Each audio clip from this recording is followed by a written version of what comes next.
Начало мы записываем уже в самом конце этой процедуры, потому что все пошло не по плану. Клиент оказался жуткой. Простите, но это действительно так. Она мне вынесла весь мозг, сначала с отрисовкой формы, ей все не нравилось, потом во время процедуры. В общем, это какой-то кошмар, но она была очень требовательной, было жутко неприятно, хотя изначально я планировала показать вам процедуру пудровых бровей, но я решила выложить все как есть, потому что я думаю, у вас тоже встречались в жизни такие ситуации с такими клиентами. Пишите в комментариях вообще, были ли у вас такие ситуации, как вы из них выходили. Я надеюсь, вам будет интересно и полезно посмотреть. Всем привет, меня зовут Нина Заславская. Сегодня у нас процедура пудровых бровей, и у меня сидит клиентка. Мы, правда, еще не стерли бровки. Сейчас, я думаю, сотрем бровку и выберем какой-нибудь эскиз, подберем красивые бровки, нарисуем, потому что вы так, да, обычно рисуете? Да, мне бы все-таки хотелось, чтобы... Можно не стирать, то есть, как-то вот именно по этим бровям, потому что я специально их как бы нарисовала для того, чтобы сразу по ним прорисовать брови. То есть мне сколько раз уже стирали и делали не так, как я хочу. И я каждый раз в этом убеждалась, что нужно самой. А по цвету чего вам хочется? Я хочу очень, чтобы они были приблизительно такие, то есть чтобы они были поярче и не узкие ни в коем случае. Мне нравится, когда вот они пошире и более прямые. То есть я не хочу вот эти вот округлые брови. Вот именно вот так вот. Просто, может быть, мы немножко изгиб добавим, чтобы они не были такие прямые, и вот начало головки бровей немного такие плотненькие у вас нарисованы. Может, мы полегче сделаем, но чтобы как-то нежнее смотрелось, потому что добавить всегда можно, не хочется же сразу перебарщивать. Ну, просто я уже так брови вообще крашу столько лет. Мне бы, наверное, хотелось это именно так. Просто, дело в чем, красить это одно, а перманент все равно немножко другое, сразу невозможно сделать очень плотно, потому что пигмент имеет свойство немножко там уходить в нежелательные цвета. Возможно, вы встречали на улицах, много синими, с такими серыми бровями ходит. Просто чем плотнее пигмент нанесешь, тем холоднее цвет получится. Не хотелось бы, чтобы вам потом не нравилось как-то. Лучше не до, чем пере, как говорится. Может быть, мы все-таки по лайтовее что-то сделаем. Просто мне вот в последний раз делали брови и сделали их как бы тоненько. И так получилось, что когда немножко они сошли, они стали еще тоньше, такие более прозрачные, может, просто сразу. У меня просто нет времени столько ходить на коррекцию и прочее.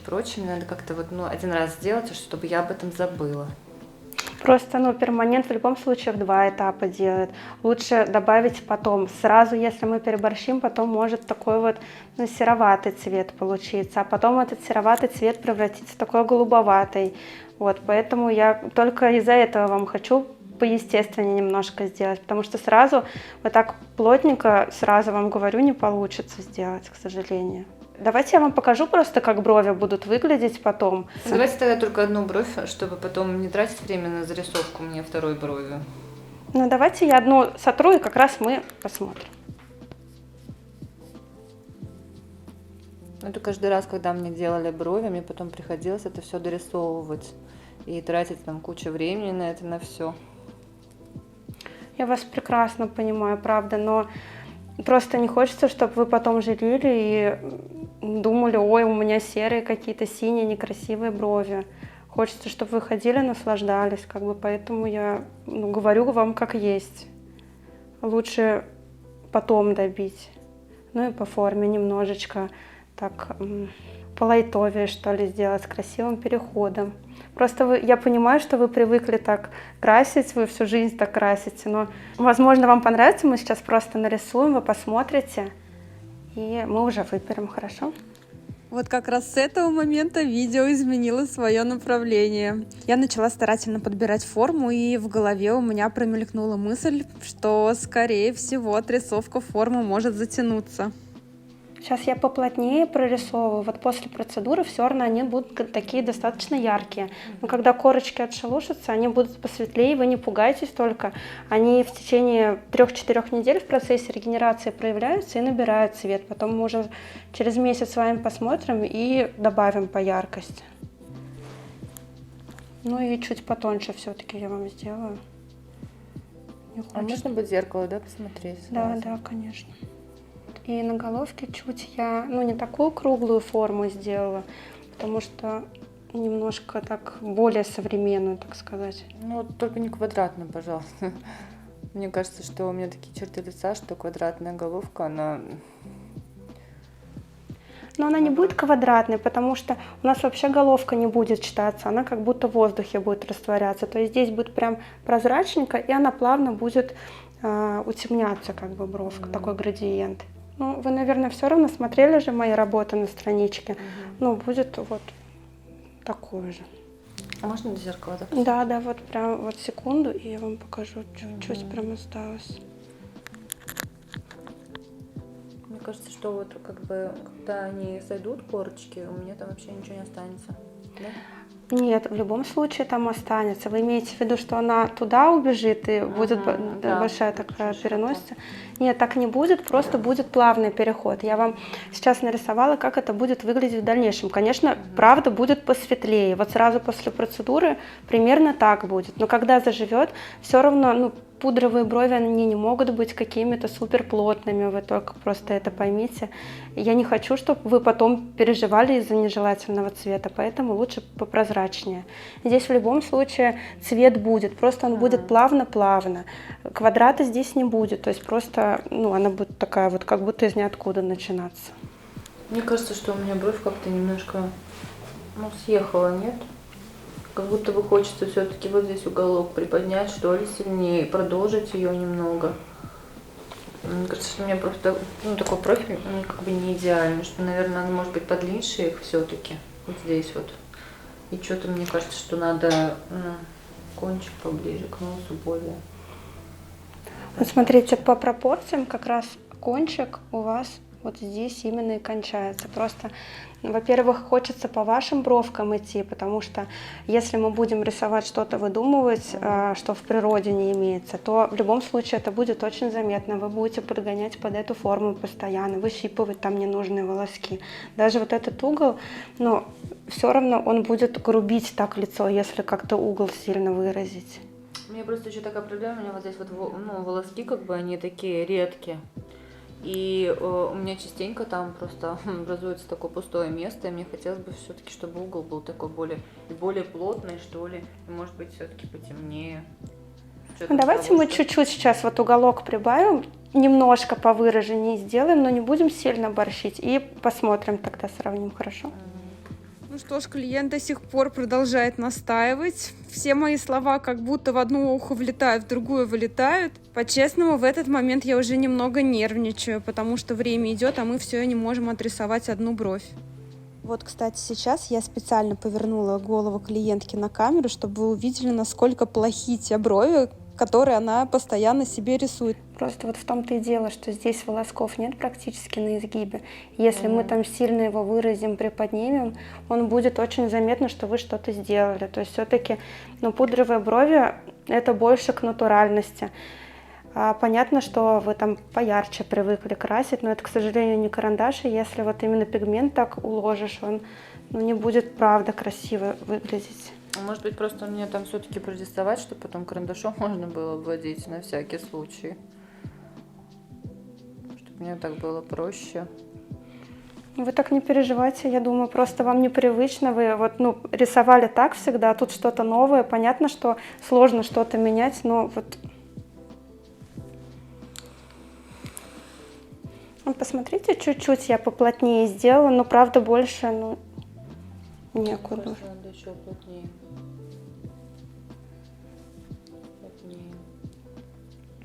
Вы хотите прям уголок более такой выраженный, чтобы он был? Ну, чтобы, да, как-то вот он. И как-то хочется, что ли, все-таки, чтобы они были шире. Просто смотрите, вот мы вообще все ваши волоски захватили, вот даже ко свету сюда. Может быть, больше захватить. Просто видите, если мы ниже возьмем, там, где есть ваши волоски, там будет натурально выглядеть, ну, бровь целостной такой. А где мы пойдем чисто по коже, и ваших волосков нет, там будет видно, что вы дорисовали просто из-за этого. Может быть, не будем борщить, если что, потом добавим. Вот даже на коррекции можно немного сделать пошире. Но просто не хочется сразу перебарщивать, правда. Давайте я вам покажу сейчас работы, как они просто выглядят, ну, чтобы вы понимали. Тут я наивно думала, что смогу наглядно показать заживший результат, но девушка, наоборот, сделала акцент на бровках сразу после процедуры. То есть головка более, она такая легонькая, поверху будет полегче, то есть такая пудра-пудра, низ более четкий будет. Это сразу после процедуры, они поярче, но когда заживут, они все равно как бы посветлее будут. Ну, мне бы, чтобы когда они заживут, были вот именно, ну, вот так вот. Ну, то есть не уже, не светлее, вот как бы хотелось бы, чтобы прям сразу поярче. Просто видите, это дело, опять же, не одной процедуры. Сразу очень плотно невозможно сделать, иначе просто вот, ну, может цвет быть не такой, какой мы хотим. Понятно, карандашом мы взяли там коричнево-серый карандаш под цвет волос, и он так выглядит, потому что это на поверхности кожи. Но тут пигмент, он же под кожей оказывается, он видоизменяется, когда под кожей оказывается, он становится холоднее. И чем плотнее пигмент лежит, тем холоднее оттенок. И может вот эта голубизна некрасивая. Вы же, ну, наверняка видели таких девушек с синими бровями, но ничего красивого же нет. Ну ладно, давайте попробуем. Вы даже можете взять с собой зеркало во время процедуры, ну, смотреть за процессом. Я сейчас вторую тогда нарисую, и мы уже начнем. Если даже вот, ну, вам потом будет не хватать, придете на коррекцию, мы просто добавим чуть-чуть, но правда не хочется борщить. Ну что ж, от начала процедуры прошло уже 40 минут, а мы только начинаем отрисовывать вторую бровку. Заранее скажу, что на ней также были замечания, конечно же, и дополнения. Но когда я отрисовывала, я сделала комплимент девушке, решила, что это поможет. Сказала, что бровки у нее и так густые, очень красивые, вообще не нужна плотность. Думала, поможет. Наивная. Такие у вас бровки свои красивые, прям такие густые. Как-то так себе, по-моему. Да, и вы к себе придираетесь, очень красивая. Угу.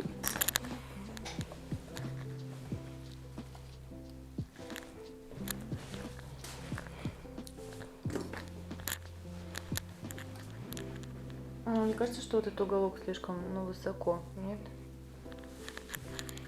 Здесь давайте чуть-чуть подтерем. Тут просто видите, Артемона. здесь у вас такой пробельчик немножко, а здесь погуще бровка растет. Поэтому, возможно, так кажется. Это даже свет сюда. Вот из-за этого он как будто такой на коже прорисован, про что я вам и говорила. Если мы на коже дорисуем, будет такое ощущение нарисованности, потому что это сначала ярко, а потом пигмент под кожу уйдет, и там, где волосков нет, он будет светлее выглядеть, не будет оттенения такого. А вот здесь не надо уголок еще посильнее поднять? Давайте чуть-чуть приподнимем и посмотрим уже. Можно даже на самом деле сфотографировать, чтобы вы на фотографии себя посмотрели, потому что, ну, как правило, мы все равно себя по-другому видим в зеркале.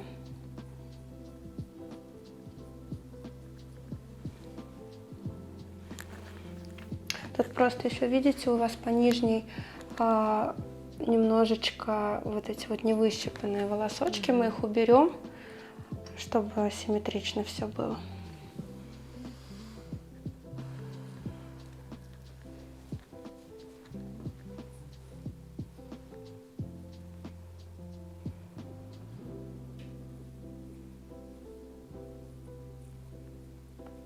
Вот, смотрите, хвостик. Мы немного его открыли, потому что если вниз уведем, такой грустненький взгляд будет. Ну да, мне нравится, когда поровнее, но я бы, может быть, даже еще вот здесь вот добавила чуть-чуть, вот уголок вот этот приподняла, нет? Видите, если мы его опять же вот так вот нарисуем, у вас волоски все равно ниже растут. То есть вы будете привязаны к постоянному выщипыванию бровей. Вы просто замучаетесь его выщипывать, во-первых. Во-вторых, совсем широко вот здесь не получится сделать, потому что все-таки бровка должна сужаться постепенно. И, ну, соответственно, кончик все равно потоньше должен быть, чем тело брови. Нет, он не сильно круглый, мне кажется, что тут надо чуть-чуть. Ну, более такой, какой-то квадратненький, что ли, это чуть-чуть. Нет? Давайте сфоткаем, посмотрим. Ну вот на фотке симметрично все выглядит. Просто все равно, ну, мы себя по-другому видим в зеркале. Я даже, правда, я вроде мастер, сама себе брови мне очень сложно нарисовать, потому что, ну, тяжело себя оценить в зеркале. На фотке, потому что это плоскость, сразу все прекрасно видно, сразу любая симметрия видна. Мне кажется, что вот здесь вот как будто бы, ну, более прозрачно, что ли. В начале? Да. Ну, смотрите, тут черный карандаш еще. Вот мы машинкой сейчас будем делать, там все равно будет по-другому, более равномерно. Потому что карандашом так невозможно прям вот нарисовать так, как будет машинкой. Вы уже даже во время процедуры мы будем с вами вставать, смотреть, и ну, вы будете контролировать, простите, процесс. Уже язык заплетается. Вот. И просто давайте договоримся, что не будем борщить, ярче не будем делать. Если что, потом добавим просто на коррекции. А вот здесь вот уголочек не надо ровнее сделать? Мне кажется, то ли вот по фотке получается же, что это вот бровь. Будто бы ее немножко приподнять надо, нет? Мне кажется, все ровно. Эрик, вот посмотри, пожалуйста, извините, отвлеку.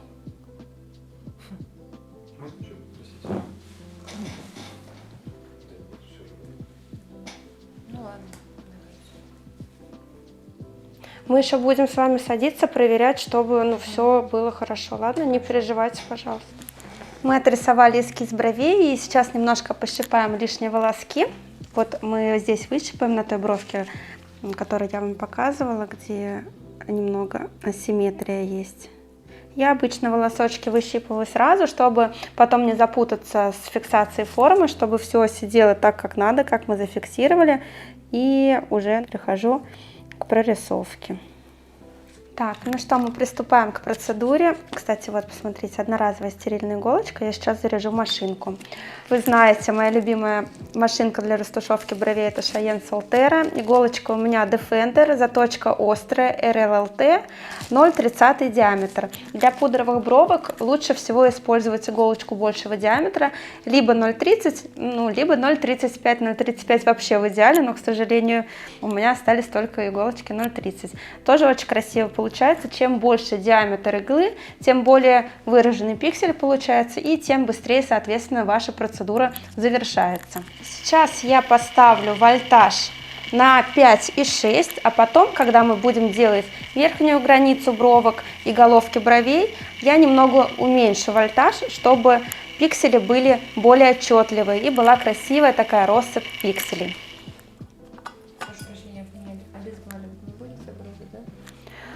Просто первое нанесение делается без анестезии. Это вообще безболезненно, вы не переживайте. Я сейчас легонечко зафиксирую эскиз, потом нанесу вторичную анестезию. Она глубокого действия, вы вообще ничего не почувствуете. Хорошо.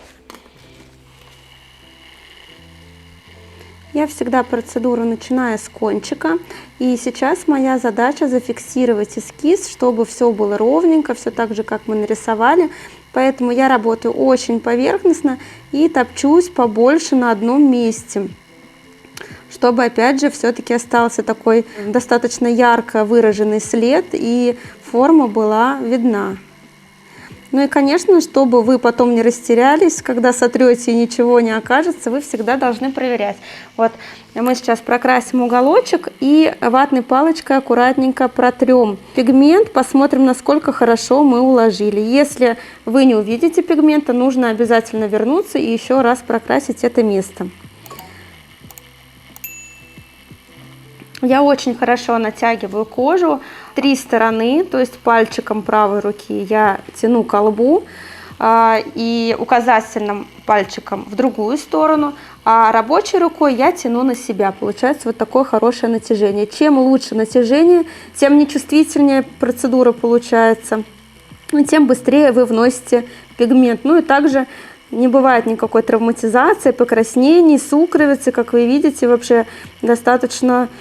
Даже недостаточно, максимально сухо проходит процедура, никакой сукровицы не выделяется, мы просто как будто красим по чистому листу. Как вам, не больно? Ну, хорошо. Ну и также, когда вы работаете на кончике, советую вам смещать вот этот кончик либо вниз, либо в сторону лба, чтобы не было вот этого натяжения на косточку, потому что здесь такое очень опасное место, легко засадить пигмент. Мы знаем, если мы засаживаем пигмент, то можно получить какие-то некрасивые серо-синие пятна, это нам ни в коем случае не нужно. Поэтому работаем очень-очень поверхностно. Вот видите, я сейчас даже вернулась на свой хвостик, чтобы больше усадить пигмента, чтобы он сразу поярче стал. Вот, кончик покрасили и ватной палочкой аккуратненько протираем, смотрим, насколько мы хорошо прокрасили. Вот, мы видим, что у нас хороший остаток, вот такой прозрачненький, но все прекрасно видно, борщить не нужно.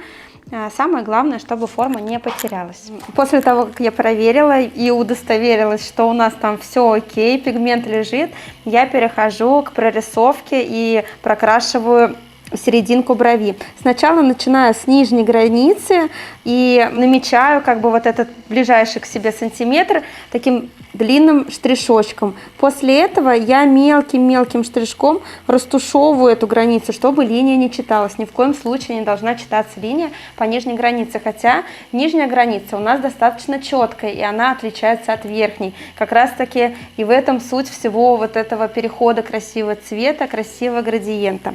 Вот. А чем выше я поднимаюсь к верхней границе бровки, тем длиннее у меня становится штришок. Вот. Я топчусь на одном месте, мелкими движениями достаточно. И вообще у нас в бровях самая яркая часть — это вот этот апекс на изгибе, нижняя часть. На ней я прям акцентирую свой шаг, туда-обратно прохожусь, не тороплюсь ни в коем случае, потому что работа очень поверхностная, и мне все-таки очень важно, конечно, не потерять эскиз. А чем выше поднимаюсь, тем у меня длина штришка становится больше. То есть по нижней границе штрих где-то 2-3 миллиметра, на серединке он у меня увеличивается до 5, а на верхней границе где-то сантиметр. Вообще по верхней границе я не советую вам проходиться горизонтальными штришками. Мы работаем елочкой, чтобы верхняя граница не читалась и не была четкой. Это, наверное, самая распространенная проблема мастеров, когда вроде хочется сделать красивую пудру, но получается все равно четко. Хоть и верх более легкий, более светлый, но все равно читается граница. Вот чтобы такого не было, мы вот такой елочкой проходимся. Извините, а вот можно ли потом зеркало, даже посмотреть? Уголочек. Да, давайте я сейчас прокрашу все и покажу вам. Там, правда, сейчас пока вообще ничего не понятно, потому что очень прозрачно. Это всего лишь первый проход. Давайте мы сейчас уже, когда будем к завершению, я вам покажу, и вы посмотрите. К этому моменту я уже успела остыть и думала, что все-таки продолжу рассказывать про процедуру. Но нет, даже тут перебили. Но самое интересное вас ждет, конечно же, впереди. Я практически прокрасила серединку бровей и подошла к началу бровей, к головке. И вот здесь мне важно тоже свести на нет даже нижнюю линию. То есть я уже прям вот так вот плотно не веду до самого начала, немножко тоже увеличиваю свой штрих даже по нижней линии. Но он тоже не совсем такой размашистый, как наверху. Почему я так делаю? Потому что боюсь сделать слишком четкую и яркую линию до самой переносицы. Некрасиво выглядит, когда линия идет прямо вот до самого начала, потому что верхушечка светлая, а когда заживает, получается очень сильный скос. Кстати, очень часто я такие работы наблюдаю в Инстаграме, и прям хочется подстереть по нижней границе и сделать тоже красивый переход, потому что градиент есть и как по нижней границе, так и по верхней. Ну а так принцип один и тот же, что здесь градиент, просто он из более плотного пигмента, что на головке просто здесь меньше слоев, но также присутствует градиент. По низу чуть поярче, а кверху более светло.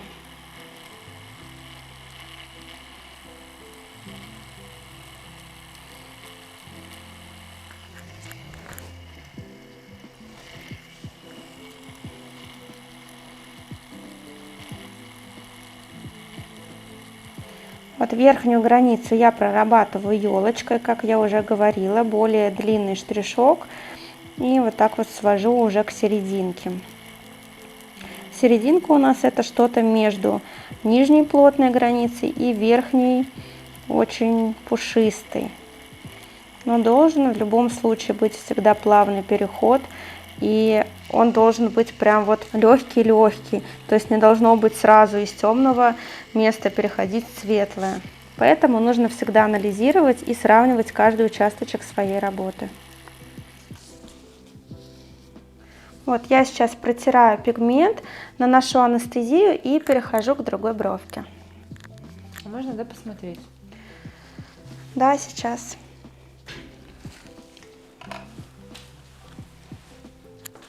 Тут, конечно, так скрыто, что немножко непонятно, но... Это не тоньше, что было? Нет, смотрите, это мы сделали пока первый проход, он не может быть яркий. Первый проход, он как бы просто фиксирует форму, это далеко не окончательный результат. Мы сейчас нанесем анестетик, чтобы вам не было больно. И я пока пройдусь по второй бровке, а потом мы уже будем ее дорабатывать, чтобы она, конечно, будет уже как я нарисовала. Не переживайте, ладно? Ну, то есть она будет чуть пошире все-таки, да? Да, да, пошире будет. Вот сейчас чуть-чуть пощипет, но еще сейчас цвет в любом случае поднимется в течение 3-5 минуток. Мы пока пройдемся по той стороне. Нормально? Вам не больно? Давайте, вам, наверное, неудобно с зеркалом лежать. А еще один момент. Изначально цвет будет более теплый. Тоже пусть это вас не пугает, потому что вы пришли с более холодным оттенком. Вот. А сразу после процедуры, но за счет покраснений кожи, за счет того, что пигмент, когда заживает, он холоднее становится, выглядят бровки с таким немножко рыжеватым оттенком.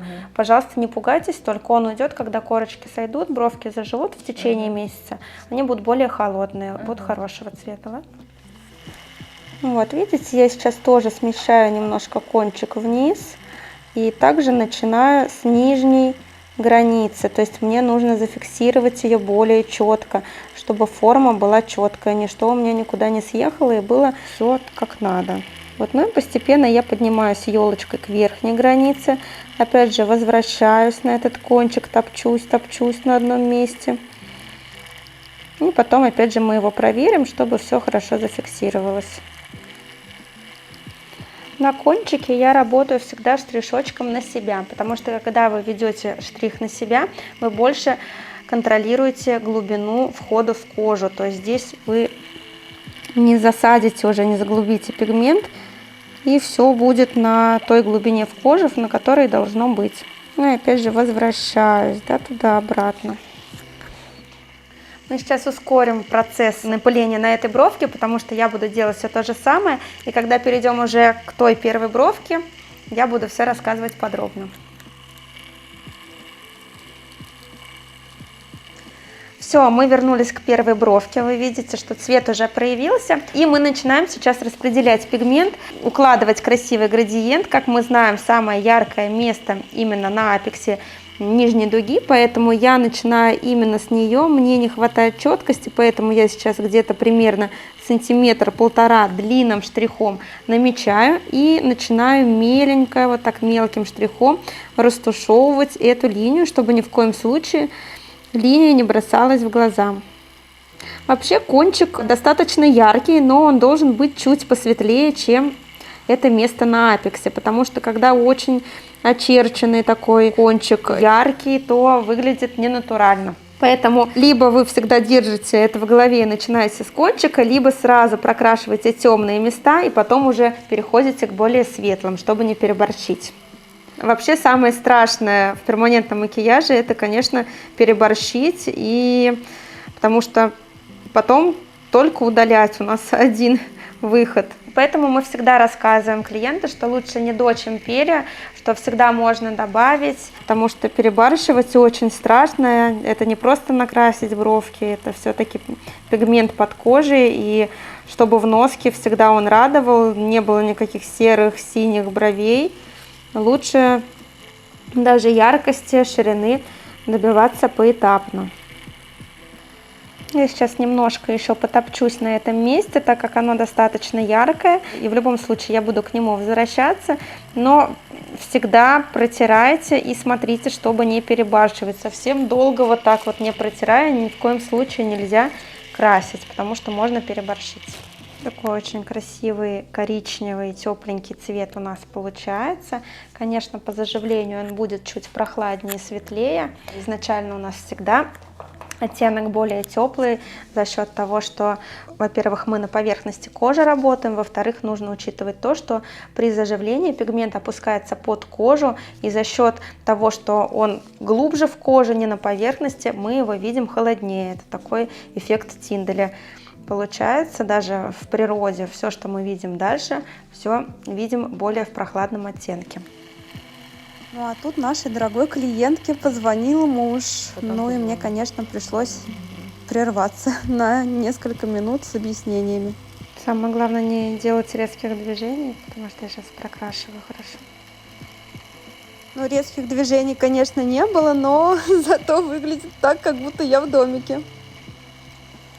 Ну что, у нас уже финишная прямая, и очень важный момент, про который я не раз проговариваю в своих видео, но многие, к сожалению, это игнорируют. Вот смотрите, я всегда стоя завершаю процедуру и обращаю свое внимание именно на бровку, которую я уже сделала, потому что если у переносицы вы даже немножечко, буквально миллиметр сместите, брови будут казаться совершенно разными, кривыми, неровными, поэтому я вот в таком положении завершаю бровки и анализирую каждый участочек. Можно даже вот так прикрыть пальчиком и посмотреть на градиент по верхней границе. Как я уже вам говорила, верхняя граница не должна быть читабельная, она растворяется в воздухе, и такая легкая, красивая пудра.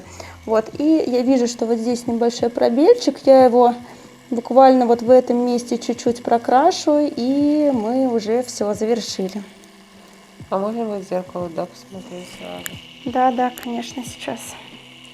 Я по верхней границе и на головке очень размашистым штрихом прорабатываю, чтобы была такая пиксельность, легкость. Так, я вам сейчас дам зеркальце, но еще в любом случае сядем, проверим, чтобы все было ровненько. Так, держите.